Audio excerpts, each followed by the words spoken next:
Victory Front, presented by the United States government, brings you Second Husband.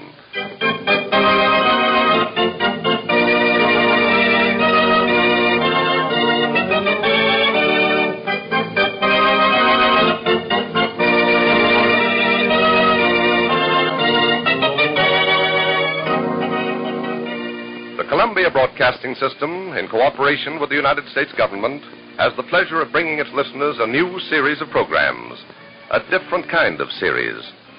During these programs, the people many of us know and love, people we meet every day on the radio, have volunteered their services to the government. And they're going to visit here at the same time each weekday on the Victory Front.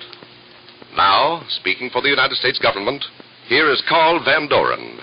Second Husband is featured on this week's presentation of the Victory Front.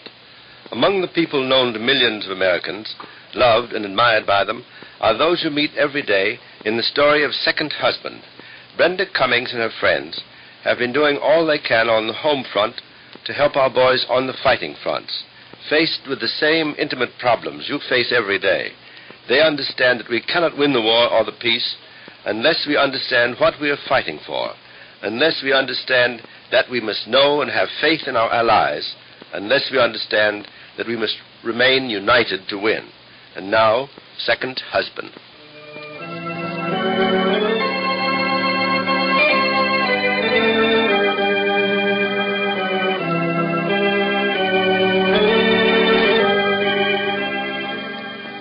Second Husband.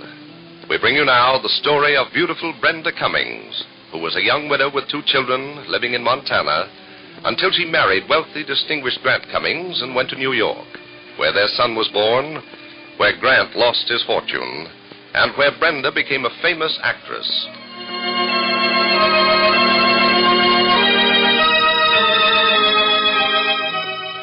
But now, Brenda's life and Grant's are profoundly changed by the war. On dimly lit Broadway, Brenda is starring in a successful New York play, and Grant is now Lieutenant Commander Cummings aboard a submarine somewhere in the dark waters of the Atlantic. As millions of others, these two who love each other are separated. Tonight, Brenda is in her theater dressing room, and with her is her loved old guardian, Ben Porter. It's Christmas Eve. Christmas Eve, 1942. Brenda's lovely face is reflected in the mirror, but Ben is leaning toward her anxiously as she says, Ben, 15 minutes before the curtain goes up, and it means so much to me to be at my best tonight. Oh, Brenda, gal, I've never known you not to play your best. Yes, but tonight is Christmas Eve, Ben. Christmas Eve. Oh, I'm not worthy of Grant if I can't be as brave as a wife should be when her husband is not with her for Christmas. Oh, honey, you're doing just fine. Oh, no. No, I'm not, Ben. Grant's on a submarine. He's out on the cold, bitter, deadly Atlantic. Oh, but I gather courage, Ben, in knowing that other women, too, all over the world are separated from the men they love tonight.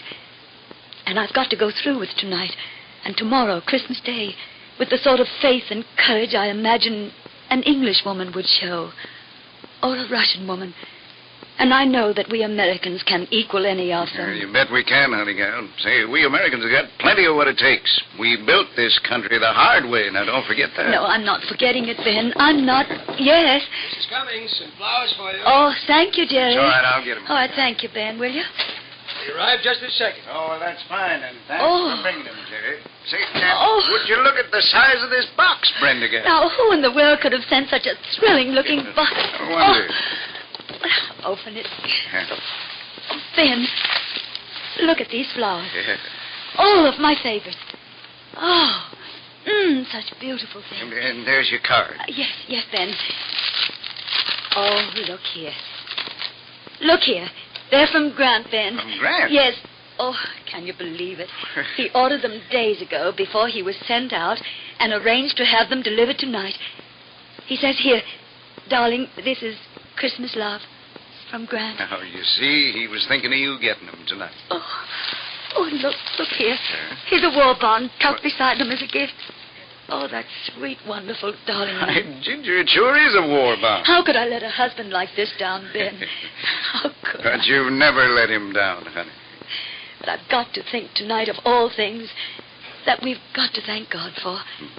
Grant always said to me, don't think of me out there in a submarine alone, Brenda. There are quite a few lads just like me, only knowing a lot more right there with me. And in the Atlantic, remember, there's always the good old British Navy right in there with us. Now, ain't that just like Grant? Always. Of course, honey, one of the finest things in this war now seems to me is having the British as our allies. Fighting side by side with us. Why, Ben, You know? you're saying Honey, that... I'll be honest. Now, I never understood them British because I didn't know much about them until the war started. Now I know that the Englishmen who won the Battle of Britain from Mr. Hitler, who held the Germans at bay alone for over a year, are among the greatest fighting men the world has ever known. Oh, Ben, you know who I was just thinking of? Of Raymond Rogers. Remember him? Yes, sure. He was the first and best leading man I ever had. He was English, and you loved him. Well, I'll tell you, Brenda, I take my hat off to the British. They're soldiers, and as great an ally as any country ever had. All we got to be sure of in this country of ours is that we all understand these things about the British, the truth, and not let Hitler plant seeds of dissension and misunderstanding, for he's always up to his game of divide and conquer. And that's what he'd like to do with us in Britain, and Russia, and China. Yes, sir, he'd like to see the United Nations slit wide apart. Yes, and that's what he'll never see, Ben. No. Never, because we understand his methods only too well. And... Oh, goodness. These flowers from Grant. I wish he knew how happy they've made me. Brenda, may I come in? Oh, yes, hello there, Carol. Please do come in. Oh, how are you, Mr. Porter? Hello. My, what dream flowers. Aren't they lovely? Grant ordered them to be sent tonight before he left. Oh, then you are the lucky one. I feel about as much of a glamorous actress tonight as an old stick. Oh, poor darling. What do you mean by that? Have I a fiancé whose family teased him on money bags, or haven't I? Oh, Carol, what a way to talk about Deke. One of Uncle Sam's most handsome young first lieutenants. You say, where is Lieutenant Walters now, Carol? Oh, overseas somewhere. I don't know. I haven't heard a word, not one from Deke. I haven't gotten a Christmas present. Oh, not even flowers. Well, now, Carol, possibly... Now, don't he's... defend him, Brenda. He's always lavished me with exciting things, and I'm furious. As far as I'm concerned, you can tie Christmas up in a neat little package and send it back to Santa Claus. Oh, now, really, Carol, you I must... mean it, all this Christmas spirit. What does it mean? Where does it get you? It's a lot of sentimental twaddle, and I don't believe in it. Deke could have written at least. He could have sent me something. This is your dressing room. Thank you. Who's Mrs. that? Cummings, Major Rogers is here to see you. What? Major Rogers? Rogers? Brenda. Oh, why, Raymond, it's you. Brenda, it's splendid to see you. Why, this can't be true. What do you know? Hello, Raymond, of all people. Well, by Jove. Ben Porter and Carol Oh, Hahn. Raymond, you. you just don't know how grand it is to see you. Ben and I were just speaking of you. We thought that you were, well, halfway round the world with the RAF. And I have been. I was. I'll only be in New York a short time, but I had to stop by and see you, Brenda. It wouldn't seem like New York if I hadn't. Oh, you're just as devastating as ever, Raymond. Oh, A Carol. uniform does something to a man. Well, how's your life, Carol? Are you married? No, I'm engaged, but my affection is at a low ebb at the moment. Christmas is getting me down. You see, she hasn't heard from her lieutenant yet. And she's in very low spirits tonight, Raymond. And I was just about to tell her when you walked in that this Christmas Eve, above all others, is no time to be downhearted. Right you are, Brenda. Oh, how wonderful this is. You and Ben and Carol and I in a dressing room talking before a performance. And Raymond, for the sake of old times, you and Carol must come home with Ben and me tonight. Will you? And make it a real Christmas Eve? Oh, I'd love to, Brenda. It'll be a lifesaver for me. Good. I'd like to enormously, Brenda, but the thing is... What's that, Raymond? I've a friend with me, a Russian officer. Oh, but we'd love to have him, too. Of course, he must come. Well, then, thank you very much. I know Major Chubukov will enjoy a Christmas Eve in your home as much as I shall. Fine. Then it's settled. And we'll all meet after the performance and go home. Why, it'll be a sort of symbol for us all to be together on Christmas Eve.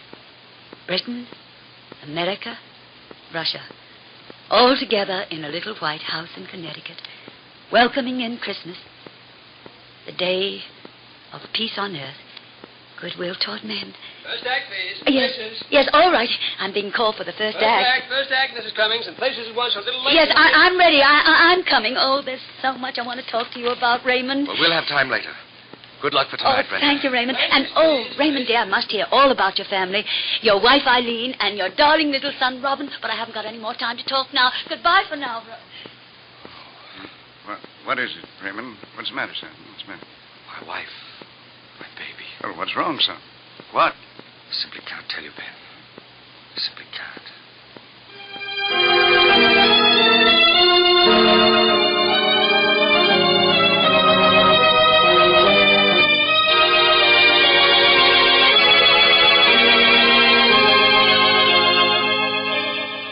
A silence in the room. A silence heavy with unspoken words. Ben has turned away from the dark pain in Raymond's eyes. But Ben feels that somehow his question has been answered.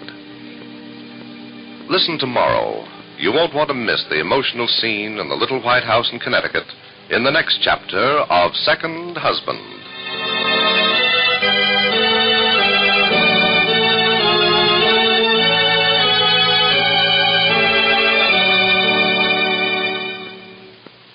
Now, once again, speaking for the United States government, here is Carl Van Doren. The United Nations are in existence for a great deal more than the waging of the war. Their peoples must also work together in the peace ahead so as to build a better world based upon mutual consideration, understanding, and the essential freedoms. The United Nations came to being January 1st, 1942, when 28 countries signed the now famous Declaration by United Nations. In that declaration, the United Nations subscribed to the common program of purposes and principles embodied in the Atlantic Charter. The Atlantic Charter is worldwide in scope. It applies to India and China and Russia and Burma and Africa and Europe and all the Americas. The free world the United Nations are fighting for includes the 4 freedoms for everyone, regardless of race, color, or creed. The war has taught us that an attack on liberty anywhere in the world is an attack on liberty everywhere in the world. The war has taught us that what happens to a people anywhere in the world affects people everywhere in the world. That's why we must remain united. We must be united to win both the war and our peace. We must be united to build the new free world of the 4 freedoms, where there can be freedom from want and fear, freedom of religion and speech for everyone, everywhere. Alone, no nation can guarantee the benefits of the principles outlined in the Atlantic Charter. Together, the United Nations can guarantee the fruits of victory to all countries and to all peoples.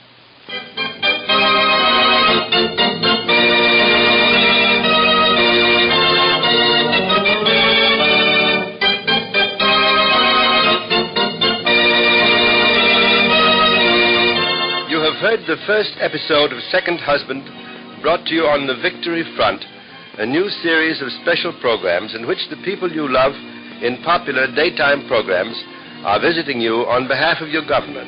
The United States government wishes to thank all who are donating their talents to score one more blow for victory, including members of the American Federation of Radio Artists. Listen tomorrow at this time for episode number 2 of Second Husband in this story about the United Nations on the Victory Front.